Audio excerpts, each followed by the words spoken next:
दोस्तों, स्वागत है आपका अपने YouTube channel learn with AP में। आशा करता हूं आप सभी स्वस्थ होंगे। दोस्तों, आज हम डिस्कस करने वाले हैं अंतर्राष्ट्रीय संगठन और उनके मुख्यालय। दोस्तों, ये वीडियो काफ़ी इम्पोर्टेंट होने वाली है। वीडियो के अंत तक बने रहिए और जिसने भी अभी तक चैनल को सब्सक्राइब नहीं किया है वो प्लीज़ चैनल को सब्सक्राइब कर लीजिए, जिससे आने वाली सभी महत्वपूर्ण वीडियो का नोटिफिकेशन आपके पास सबसे पहले आए और आप वीडियो को सबसे पहले देख पाएँ। दोस्तों, हमारा एक टेलीग्राम ग्रुप है जिसकी लिंक आपको डिस्क्रिप्शन बॉक्स में मिल जाएगी। आप उसे ज्वाइन करके वहाँ से PDF और अदर अपडेट्स प्राप्त कर सकते हैं। वहाँ पर हम क्विज़ भी करवाते हैं जिन्हें अटेम्प्ट करके आप अपनी नॉलेज को इम्प्रूव कर सकते हैं। तो दोस्तों, हम पहला ऑर्गेनाइजेशन डिस्कस करते हैं। पहला ऑर्गेनाइजेशन है हमारा UNO, जिसकी फुल फॉर्म होती है यूनाइटेड नेशनल ऑर्गेनाइजेशन, जिसका हेडक्वार्टर है न्यूयॉर्क। दोस्तों, इसका जो उद्देश्य था वो क्या था बनाने का? इसका उद्देश्य है युद्ध को रोकना, मानवाधिकारों की रक्षा करना, सामाजिक और आर्थिक विकास करना।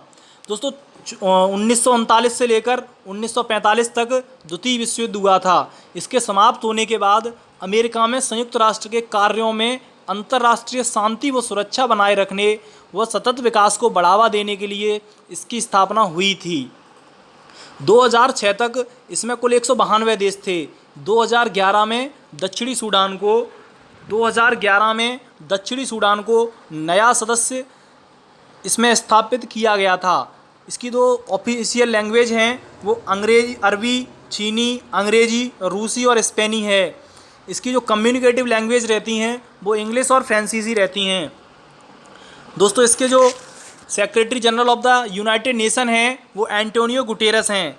दोस्तों, नेक्स्ट है हमारा WTO, जिसे हम वर्ल्ड ट्रेड ऑर्गेनाइजेशन कहते हैं, विश्व व्यापार संगठन। दोस्तों, यह एक अंतर्राष्ट्रीय संगठन है जो देशों के मध्य व्यापार के नियमों को विनियमित करता है। वर्ष 1947 में जो संपन्न हुआ था प्रशुल्क एवं व्यापार कर सामान्य समझौता, यानी कि जिसे हम GATT कहते हैं, GATT। इसकी फुल फॉर्म होती है general agreement on tariffs and trade. के स्थान पर WTO की स्थापना हुई थी। इसके समझौते के तहत WTO की स्थापना हुई, उसे मार्केस समझौते के रूप में जानते हैं। जो ये समझौता था उसे मार्केस समझौते के रूप में जानते हैं। भारत 1947 में GATT तथा WTO का सदस्य बना। इसका जो उद्देश्य है वो अंतर्राष्ट्रीय व्यापार हेतु नियमों को निर्धारित करना और लागू करना है। व्यापार विवादों का समाधान भी WTO ही करता है। दोस्तों, इसकी जो इस्टेब्लिशमेंट हुई थी वो 1 जनवरी 1995 को हुई थी। इसका जो मेंबर है, इसके जो मेंबर 164 हैं। दोस्तों, इसमें गलती से 116 हो गया है, आप सही कर लेना। जो लिबेरिया है वो 163वां मेंबर बना है 14 जुलाई 2016 को, और 164वां मेंबर है अफ़गानिस्तान, 29 जुलाई 2016 को ही बना है। इसकी जो ऑफिशियल लैंग्वेजेस हैं वो इंग्लिश, फ्रेंच और स्पेनिश हैं। नेक्स्ट है हमारा WHO, जिसे हम वर्ल्ड हेल्थ ऑर्गेनाइजेशन कहते हैं। WHO वर्ल्ड हेल्थ ऑर्गेनाइजेशन जिसे हम कहते हैं, वर्तमान में 7 अप्रैल को विश्व स्वास्थ्य दिवस मनाया जाता है।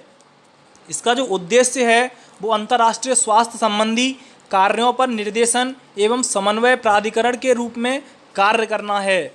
इसका जो कार्य है WHO का जो कार्य है वो विश्व स्वास्थ्य सभा WHO की नीतियों का निर्धारण करती है। दोस्तों, भारत 12 जनवरी 1948 को इसका मेंबर बना था। इसका जो हेडक्वार्टर है वो जेनेवा में है, स्विट्ज़रलैंड। इसकी जो इस्टेब्लिशमेंट है वो 7 अप्रैल 1948 को है। इसका जो मेंबर हैं, इसमें जो 193 मेंबर्स हैं। इसकी जो ऑफिशियल लैंग्वेजेस हैं वो Arabic, Chinese, English, French, Russian और स्पेनिश हैं। दोस्तों, नेक्स्ट है हमारा NATO, जिसे हम नॉर्थ अटलांटिक ट्रीटी ऑर्गेनाइजेशन कहते हैं। यह एक अंतर सरकारी सैन्य संगठन है। यह यूरोप और उत्तरी अमेरिका के देशों के मध्य सैन्य गठबंधन है। 2020 में दोस्तों 2020 में मैसेडोनिया को इसका सदस्य बनाया गया था। इसमें कुल 30 सदस्य हैं। इसकी जो इस्टेब्लिशमेंट हुई थी वो 4 अप्रैल 1949 को हुई थी। इसका जो हेडक्वार्टर है वो ब्रुसेल्स, बेल्जियम में है। इसकी जो ऑफिशियल लैंग्वेज है इंग्लिश और फ्रेंच। जो मोस्ट रिसेंट एडेड मेंबर है वो नॉर्थ मैसेडोनिया है। 27 मार्च 2020 को इसका ऐड किया गया था। इसका जो पर्पज़ है बनाने का वो पश्चिमी यूरोप में सोवियत संघ की साम्यवादी विचारधारा को रोकना था। दोस्तों 29 फरवरी 2020 को अमेरिका और तालिबान ने अफ़गानिस्तान में शांति के लिए एक समझौते पर हस्ताक्षर किए हैं, वो नाटो के तहत ही किए हैं। नेक्स्ट है एडीबी, जिसे हम एशियन डेवलपमेंट बैंक कहते हैं। इसका हेडक्वार्टर मनीला फिलीपींस में है। दोस्तों 1 जनवरी 1967 को इसने काम करना शुरू किया था। इसका जो उद्देश्य है वो एशिया प्रशांत क्षेत्र में आर्थिक और सामाजिक विकास को गति प्रदान करना था। इसकी अध्यक्षता हर बार जापान ही करता है। इसके जो प्रेसिडेंट हैं वो मात्सातुंग असाकावा, जिस इंग्लिश में लिख देता हूँ मैं MASATSUGUASKAWA, जिसे हम हिंदी में मासातुंगु असाकावा कहते हैं। जो प्रथम इसके जो प्रेसिडेंट थे वो ताकेशी वाटानाबे थे। इसकी जो न्यूएस्ट मेंबर है वो न्यू है, 11 मार्च 2019 को बना था। नेक्स्ट है आसियान, जिसकी फुल फॉर्म होती है association of south east Nations. दोस्तों आसियान का जो आदर्श वाक्य है वो one vision, one identity, one community है। 8 अगस्त आसियान दिवस के रूप में मनाया जाता है। इसका जो हेडक्वार्टर है वो इंडोनेशिया की राजधानी जकार्ता में है। इसका इस्टेब्लिशमेंट 8 अगस्त 1967 को हुआ था। इसमें कुल 10 मेंबर हैं।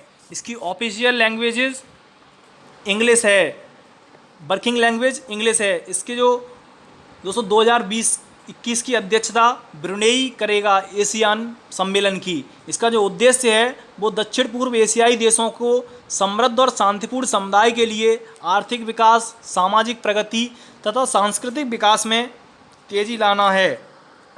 नेक्स्ट है सार्क, जिसे हम south Asian association for regional cooperation कहते हैं। इसका हेडक्वार्टर इंडोनेशिया की राजधानी जकार्ता में है। इसकी इस्टेब्लिशमेंट 1985 को हुई थी। इसमें कुल 8 मेंबर हैं। इसकी लैंग्वेज इंग्लिश है। इसका जो उद्देश्य है दोस्तों सार्क का वो दक्षिण एशिया के लोगों के कल्याण को बढ़ावा देना एवं उनके जीवन की गुणवत्ता में सुधार करना है।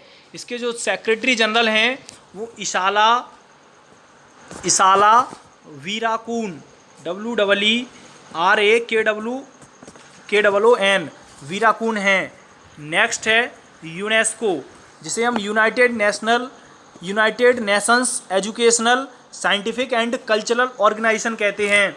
दोस्तों यूनेस्को का बनाने का उद्देश्य है सभी के लिए गुणवत्तापूर्ण शिक्षा और उन्हें उम्र भर सीखने के लिए प्रेरित करना, सांस्कृतिक विविधता, परस्पर संवाद एवं शांति की प्रवृत्ति को प्रोत्साहित करना। इसके जो अध्यक्ष हैं वो आंद्रे अजोलो हैं। हेडक्वार्टर इसका है फ्रांस में। इस्टेब्लिशमेंट इसकी हुई थी 16 नवंबर 1945 को। इसमें कुल 193 मेंबर हैं। इसकी जो लैंग्वेजेस हैं वो Arabic, Chinese, English, French, Russian and Spanish है। धन्यवाद दोस्तों। अगली वीडियो काफ़ी इंपॉर्टेंट होने वाली है। ये भी वीडियो काफ़ी इंपॉर्टेंट थी दोस्तों।